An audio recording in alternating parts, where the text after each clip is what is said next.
সম্মানিত দর্শক, আমার এই রেজিস্ট্রি ও ভূমি আইন ইউটিউব চ্যানেল প্রতিষ্ঠান থেকে সবার প্রতি আমার সালাম। আসসালামু আলাইকুম। আশা করি সবাই ভালো আছেন, সুস্থ আছেন।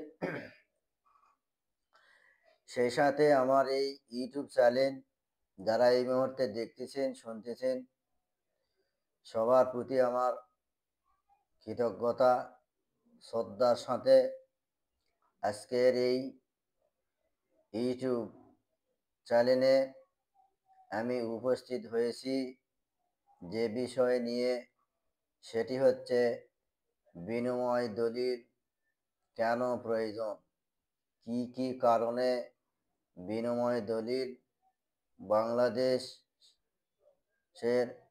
সব জায়গাতে বিনিময় দলিল কেন করতে হয়, এই বিষয়ে আমি আলোচনা করার জন্য আপনাদের সামনে উপস্থিত হয়েছি। সেই সাথে আমি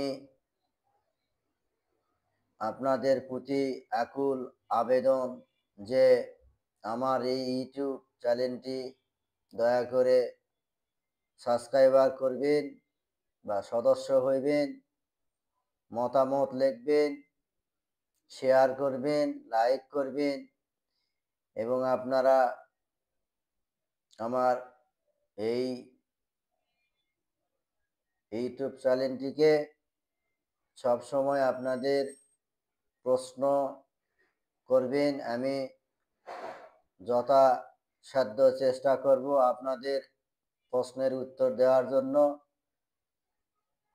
আজকে আমি এই বিষয়ে উপস্থিত হয়েছি যে বিনিময় দলিল কেন প্রয়োজন।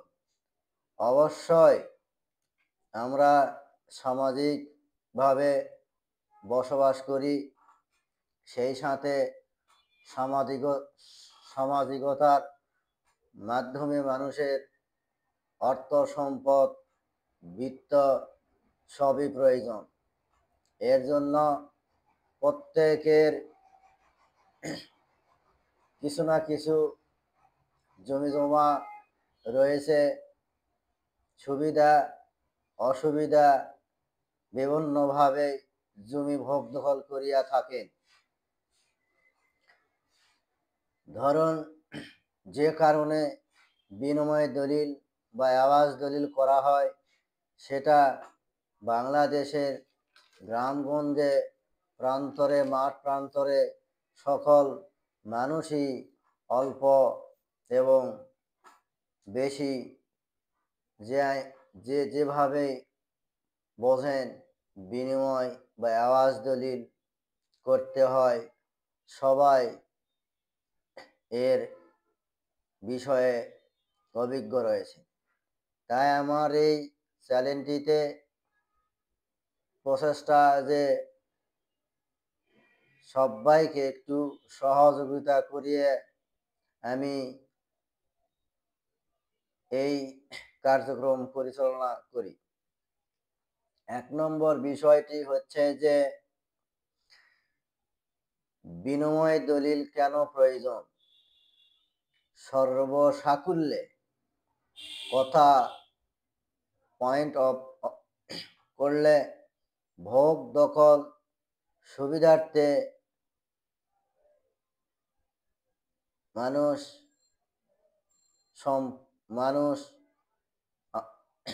বিনিময় করে থাকেন। দ্বিতীয়ত বিষয়টি হলো, বিনিময় যাদের মধ্যে হয় তাদের মধ্যে, ধরুন আপনার একখণ্ড জমি রয়েছে, সেই জমিটি আপনার ব্যবহারের অনুপযোগী বা আপনার ব্যবহার করতে কষ্টদায়ক হয়, ফসল ফলাতে পারেন না, অথবা বিভিন্ন অসুবিধা ভোগান্তির শিকার হন। যার সঙ্গে আপনি বিনিময় দলিলটি করতে চাচ্ছেন ওই ব্যক্তির এক খণ্ড জমি, বসতবাড়ি, ভিটা ইত্যাদি রয়েছে আপনার এলাকায় বা আপনার নাগালের মধ্যে। সেখানে আপনি ওই জমিটি ভোগ দখল করলে আপনার অনেক সুবিধা হয়, ভোগান্তির শিকার হন না। অপরপক্ষে আপনার ওই জমিটি অন্য পক্ষ ব্যবহার করিলে তার পক্ষে সুবিধা হয়। এই ভোগ দখল সুবিধার্থে উক্ত সম্পত্তিটি বিনিময় করার জন্য এক পক্ষ অন্য পক্ষকে প্রস্তাব গ্রহণ করেন। মৌখিকভাবে এই প্রস্তাবের মাধ্যমে উভয় পক্ষগণ বিচার বিশ্লেষণ করে একমত পোষণ করেন যে ভাই, আপনি আমার জমিটি ভোগ দখল করুন, অপরন্তে অন্য পক্ষের জমিটি ভোগ দখল করেন। মোট কথা হচ্ছে উভয় পক্ষের সুবিধার্থে ধরুন 10 শতক জমি দিয়ে 10 শতক জমি বিনিময় করলেন, অথবা এমনও হয় যে 10 শতক জমি অনেক মূল্যবান, এর মূল্যের সাথে সামঞ্জস্য করে এক্ষেত্রে 10 শতকের বেশি তারও অধিক সম্পত্তি দিয়ে বিনিময় দলিল করা যায়। এভাবেই গ্রাম অঞ্চলে অভিজ্ঞ বা অভিজ্ঞ ব্যক্তিদের মধ্যে দীর্ঘদিন মৌখিকভাবে বিনিময় অর্থাৎ এওয়াজ খাম করে ভোগ দখল করে থাকেন। এমন একটি সময় আসে যে উক্ত সম্পত্তিটি মৌখিকভাবে বিনিময় রয়েছে, এই সম্পত্তিটি রেজিস্ট্রি করা প্রয়োজন। সেই সময় উভয় পক্ষগণ একমত পোষণ করিয়া উভয় পক্ষগণের দলিলাদি সংগ্রহ করিয়া একজন আইনজীবীর মাধ্যমে সেটাকে পরামর্শ নিয়োগ করে একজন দলিল লেখকের মাধ্যমে উক্ত সম্পত্তিটি আপনারা সুবিধার্থে রেজিস্ট্রি করিয়া নেবেন। এই সম্পত্তি রেজিস্ট্রি করিয়া নিলে উভয় পক্ষের জন্য নিরাপদ, কারণ উক্ত সম্পত্তিটি রেজিস্ট্রি না করিয়ে মৌখিকভাবে বিনিময় করে দীর্ঘদিন বংশক্রম অনুসারে ভোগ দখল করতে থাকেন, তাহলে ভবিষ্যৎ প্রজন্মের জন্য একটি ক্ষতিকারক বা ঝগড়া, মামলা মোকদ্দমা ইত্যাদি সম্মুখীনে আপনার পরিবার পরিজন জড়িয়ে যাবে। এই জন্য মৌখিকভাবে বিনিময় দলিলটি অবশ্যই আপনারা রেজিস্ট্রি করিয়া নিজ নিজ নামে নামজারি রেকর্ড ইত্যাদি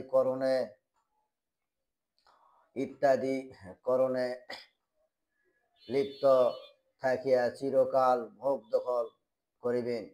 বিনিময় দলিল এই জন্যই প্রয়োজন যে অবশ্যই পক্ষগণের সুবিধার্থে বিনিময় দলিল সৃষ্টি করা হয়।